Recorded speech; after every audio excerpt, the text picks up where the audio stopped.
विषय हिंदी, कक्षा स्नातक स्नातकोत्तर, वर्ष 2022 से 2026। व्याख्यान का शीर्षक कामायनी में सौंदर्य चिंतन। विचार बिंदु हैं प्राकृतिक सौंदर्य, अप्राकृतिक सौंदर्य, मानवीय सौंदर्य, सूक्ष्म सौंदर्य, स्थूल सौंदर्य, सौंदर्य और जीवन। मैं राजमुनि, एसोसिएट प्रोफेसर हिंदी तथा अन्य भारतीय भाषा विभाग, महात्मा गांधी काशी विद्यापीठ, वाराणसी।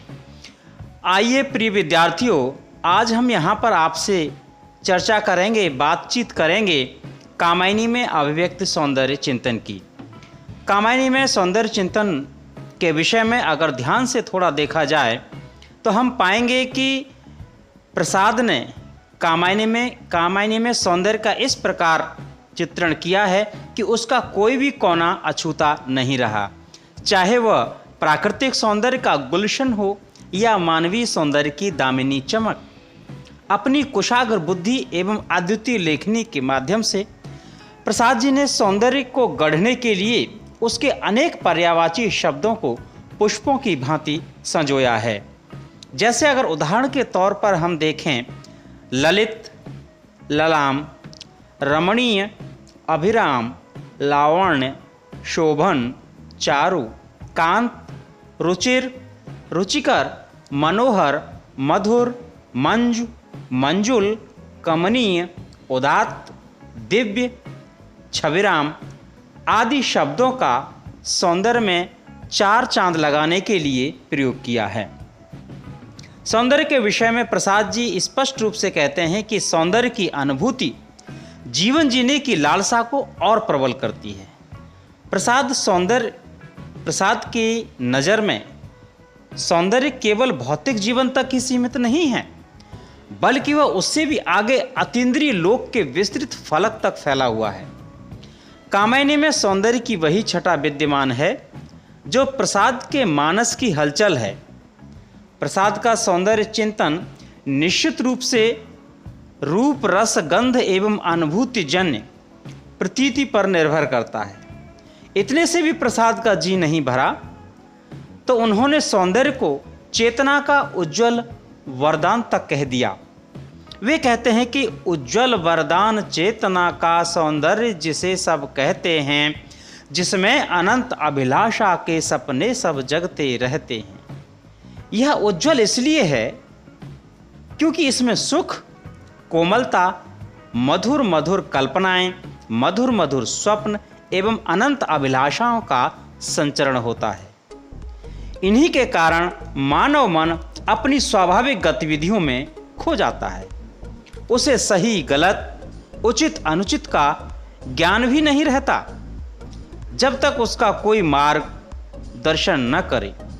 प्रसाद ने सौंदर्य को उसकी विविधता में ही स्वीकार किया है, उसे कहीं भी एकांगी नहीं बनने दिया।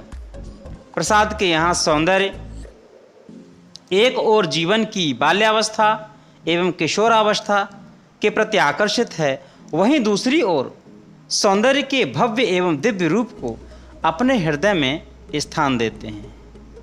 कहना न होगा कि प्रसाद सौंदर्य को उसकी आंशिकता में नहीं, बल्कि उसकी संपूर्णता में निहारना चाहते हैं। प्रसाद की मान्यता भी यही है कि सौंदर्य में एक अजीब कौतूहल पैदा करने की सामर्थ्य होती है। सौंदर्य उस रहस्यमय आवरण से ढका रहता है जिसके पार जाने को आंखें लालायित रहती हैं। उसकी छवि इतनी चंचल होती है कि वह ठहरने का नाम ही नहीं लेती है। वास्तव में यदि चंचलता ही सौंदर्य की आभा को और अधिक बढ़ावा देती है। जिस सौंदर्य में चंचलता नहीं होगी तो वह पत्थर की भांति जड़ होकर रह जाएगा। उसका सारा आकर्षण उसी भांति समाप्त हो जाएगा जैसे बिना वायु के जल के लहरें एवं बिना सुगंध के पुष्प शोभा नहीं देती। कामायनी के काम सर्ग में सौंदर्य की इसी चंचलता को आप आसानी से देख सकते हैं।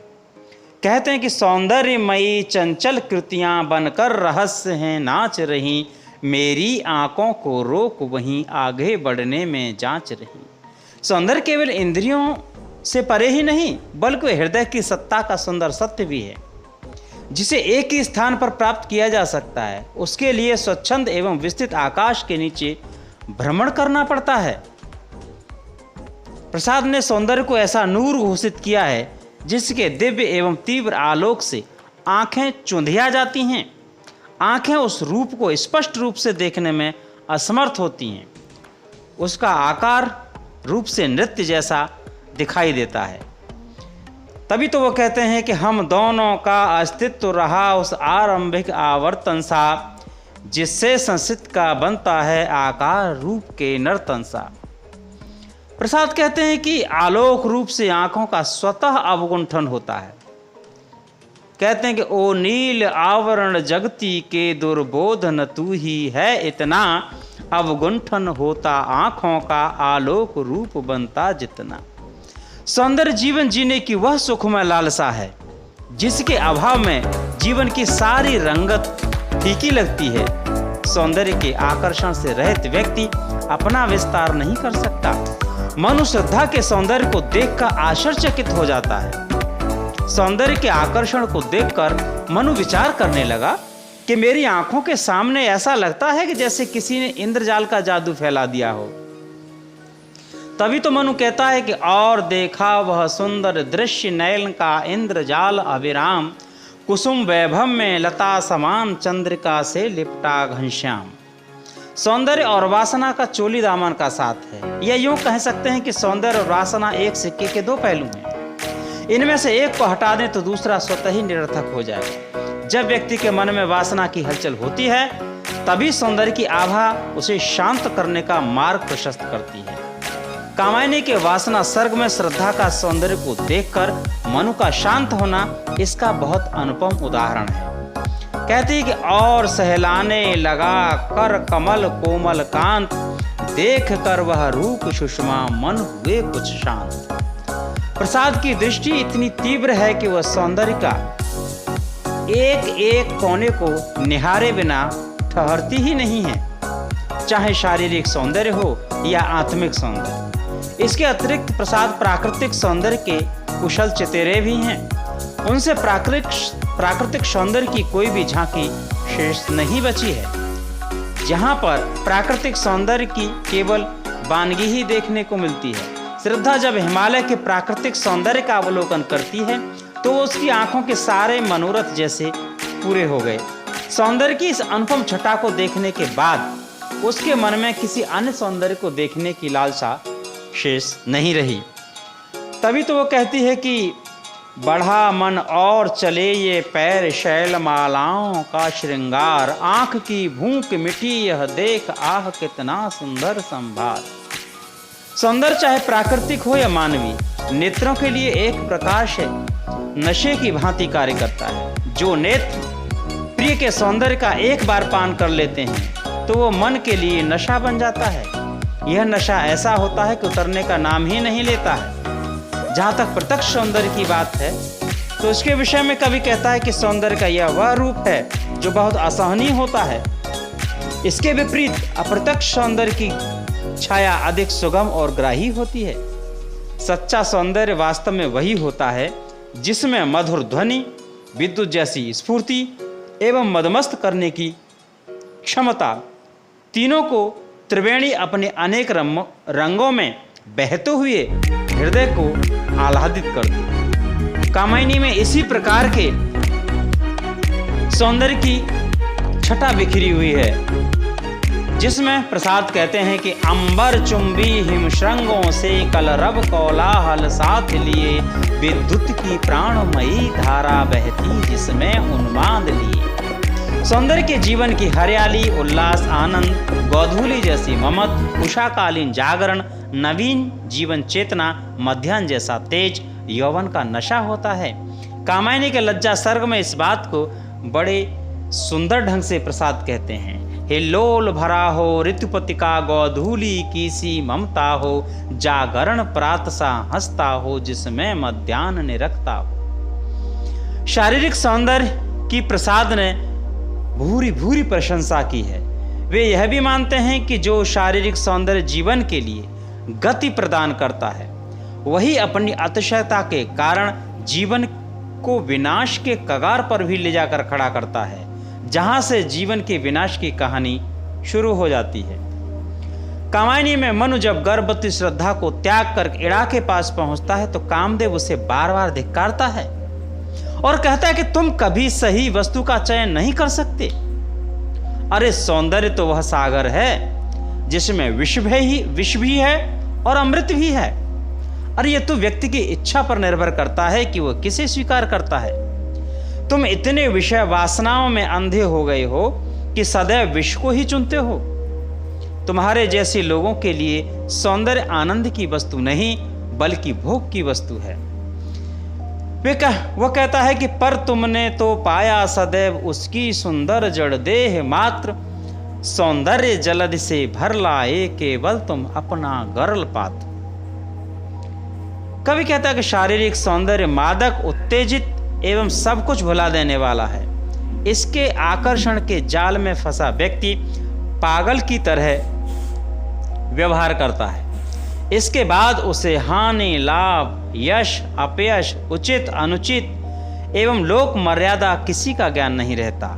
वह परिणाम की चिंता किए बिना उसके पीछे अनवरत दौड़ता रहता है। कहा भी जाता है, समाज में यह बात भी प्रसिद्ध है कि प्रेम अंधा होता है, यानी जो सौंदर्य और प्रेम है वास्तव में वह अंधा होता है। जब व्यक्ति उसके पीछे अपने आंख, नाक, कान बंद करके भागता है तो उसका क्या हाल होगा उसे स्वयं भी अंदाजा नहीं होता है। ऐसे व्यक्ति का जीवन दुखांत नाटक की तरह होता है जो उसका अंत में पीड़ादायक सिद्ध होता है। सौंदर्य जहां वह निष्ठुर होता है वहीं दूसरी ओर उसमें कोमलता, नवीनता, कल्याणकारी आदि अनेक भाव विद्यमान रहते हैं। मनु देव विनाश को देखकर जहां निराशा के गर्त में डूब गया था, वहीं श्रद्धा के रूप सौंदर्य की कोमलता, मधुरता एवं आकर्षण को देख करके वह आश्चर्यचकित होता है। और क्या कहता है देखिए, और देखा वह सुंदर दृश्य नयन का इंद्रजाल अविराम, कुसुम वैभव में लता समान चंद्रिका से लिपटा घनश्याम। कहते हैं कि सूक्ष्म सौंदर्य वर्णन में प्रसाद ने ऐसा लगता है जैसे कालिदास को भी बहुत पीछे छोड़ दिया। कालिदास की प्रकृति का रमणीय सौंदर्य बहुत कोमल और जादू की तरह मनमोहक था, लेकिन प्रसाद की कामायनी में तो श्रद्धा का सौंदर्य इतना कोमल, मधुर, सूक्ष्म एवं प्राकृतिक है कि उसे विधाता ने मानव प्रकृति के कण कण से चुनकर फुर्सत से बनाया होगा। जैसे एक फिल्मी गाना है जिसमें नायक अपनी नायिका के लिए कहता है कि कुदरत ने बनाया होगा फुर्सत से तुझे मेरे यार। इसी तरह से प्रसाद जी कहते हैं कि कुसुम कानन अंचल में मंद पवन प्रेरित सौरभ साकार, रचित परमाणु पराग शरीर खड़ा हो ले मधु का साकार। मन को श्रद्धा के शारीरिक सौंदर्य की एक एक झलक उसके हृदय को शांति, सुख एवं आनंद देती है। उसके मुखमंडल की शोभा ही निराली है। वह कहता है कि आह वह मुख पश्चिम के व्योम बीच जब घिरते हों घनश्याम, अरुण रवि मंडल उनको भेद दिखाई देता हो छविधाम। यदि प्रसाद के सौंदर्य एवं रूप चिंतन पर विस्तार से दृष्टिपात किया जाए तो आप देखेंगे कि प्रसाद का रूप सौंदर्य अपनी यात्रा शारीरिक सौंदर्य से प्रारंभ करता है और उसकी अंतिम परिणति अतीन्द्रिय सौंदर्य के अनंत सागर में जाकर होती है। यही वजह है कि प्रसाद की कामायनी में भौतिक सौंदर्य अभौतिक सौंदर्य में परिवर्तित हो जाता है और हमको इसका एहसास भी नहीं होता है। श्रद्धा भी इसी उद्देश्य को, हृदय के सुंदर सत्य को खोजने का प्रयास करती है। निश्चित रूप से अगर हम कहें तो प्रसाद का सौंदर्य एवं रूप चिंतन हिंदी साहित्य की अमूल धरोहर है। सौंदर्य को लेकर जहां लोग भ्रमित होते हैं, एकांगी हो जाते हैं, वहीं प्रसाद का रूप चिंतन भ्रम एवं तर्क के समस्त बंधनों को तोड़कर हृदय और प्रकृति के अनंत आकाश में विचरण करता है, जहाँ पर मानव और प्रकृति के बीच में कोई फर्क नहीं रह जाता है। बहुत बहुत धन्यवाद।